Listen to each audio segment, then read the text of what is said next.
Well, Alan, we're now a good bit into the pre-season programme now. A couple of extra bodies in the squad as well. How have things gone so far from your side? Yeah, very well. From a fitness point of view, it's went really well. Only picked up a couple of niggling injuries. That aside, the whole training camp down at London beforehand as well has been spot on. So now we're getting into a couple of tough games before the start of the season. Really encouraging performance down at Eastleigh as well, by all accounts. Yeah, really impressed with the tempo we played at.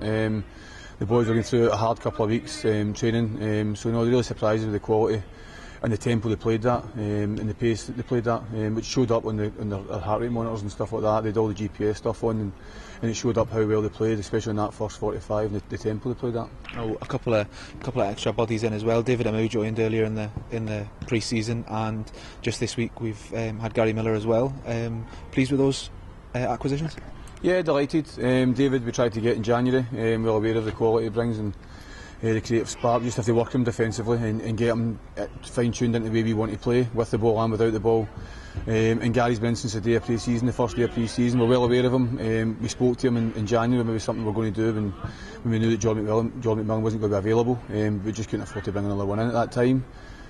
So no, he came in and trained for a couple of weeks, showed up really well. He's got good Premier League experience, can play in a number of positions, so he ticked a lot of boxes.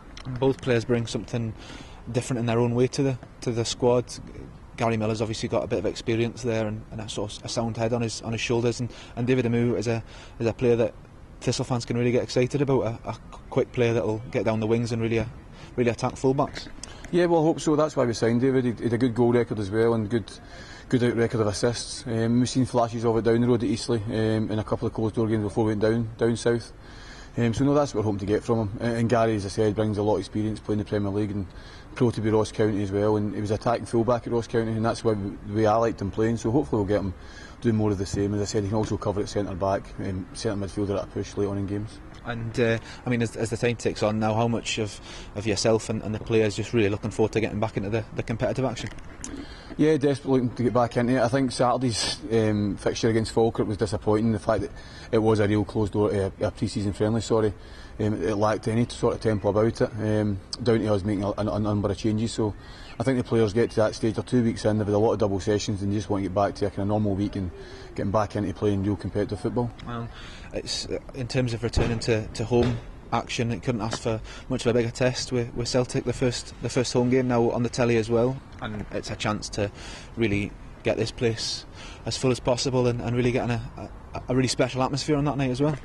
Yeah, it'd be fantastic. I think a couple of seasons ago we had a really good one. I think it was a Saturday or Sunday when we ran Celtic close, and I thought the atmosphere that day was fantastic. So it's another one that's on the weekend as well, and we expect the same. If we give our fans something to shout about, I know they'll get behind us, and we look forward to them getting behind us. They'll always back us to the hilt, and no more so against our local rivals. And how important is that going to be throughout the season, that support both home and away from the fans? Yeah, well, you've seen it last year. It's a massive help, especially away from home when you really need that support and you're digging in if you're hanging on to a draw or a 1-0 or whatever it may be. And you can always hear our fans. Everybody comments on it. Every other team we play will comment on our crowd and they're noisy. Even down at Eastleigh in the pre-season game there, they comment on how many fans we brought and how loud they were. So, no, it's a massive help to the players. Well, we certainly look forward to giving them something to shout about. Thanks very much for your time, Alan. We'll speak to you later on in the week. Thank you.